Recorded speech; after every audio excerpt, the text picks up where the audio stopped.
નમસ્કાર, star India TV ન્યૂઝમાં આપનું હાર્દિક સ્વાગત છે। હું છું હેમલતા ત્રિવેદી। આપ જોઈ રહ્યા છો સ્ટાર ઇન્ડિયા ટીવી ન્યૂઝ, સત્યની વાતે સત્યની સાથે। જનજાતિ કલ્યાણ આશ્રમ દ્વારા દુધરદેવ મહાદેવના સાનિધ્યમાં 24 કુંડી ગાયત્રી યજ્ઞ અને વિશાળ સત્સંગ સંમેલન યોજાયું। જનજાતિ સામાજિક આગેવાન અજીતદેવ પારગી અને સંત ધનાજી મહારાજની પ્રેરક ઉપસ્થિતિ રહી। તારીખ 24/8/2025 રવિવારના રોજ ઝાલોદ તાલુકાના પ્રાચીન દુધરદેવ મહાદેવ ખાતે જનજાતિ કલ્યાણ આશ્રમ દ્વારા 24 કુંડી ગાયત્રીમાં યજ્ઞનું આયોજન કરવામાં આવ્યું હતું। આ યજ્ઞને સફળ બનાવવા ગાયત્રી પરિવારના અનેક સાધકો સહયોગી બન્યા હતા।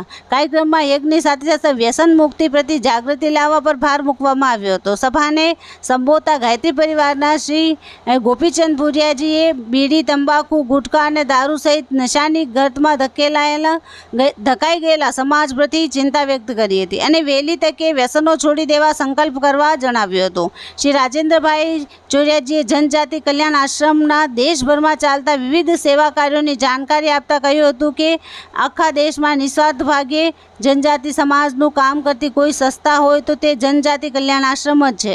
આજના કાર્યક્રમમાં જનજાતિ આગેવાન અજીતદેવ પારગી પોતાની આગવી શૈલીમાં દુધરદેવ મહાદેવ પ્રત્યે આપણા ભીલ પૂર્વજોની આસ્થાનું પ્રમાણ અને પ્રાચીન ઇતિહાસ કહ્યો હતો।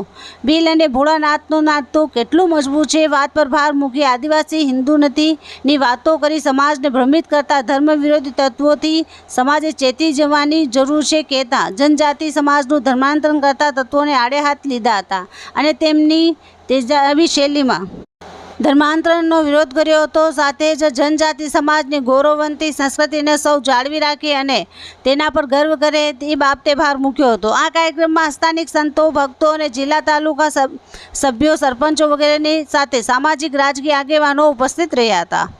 Star India TV news Jhalod reporter Pankajbhai Pandit, જિલ્લા દાહોદ।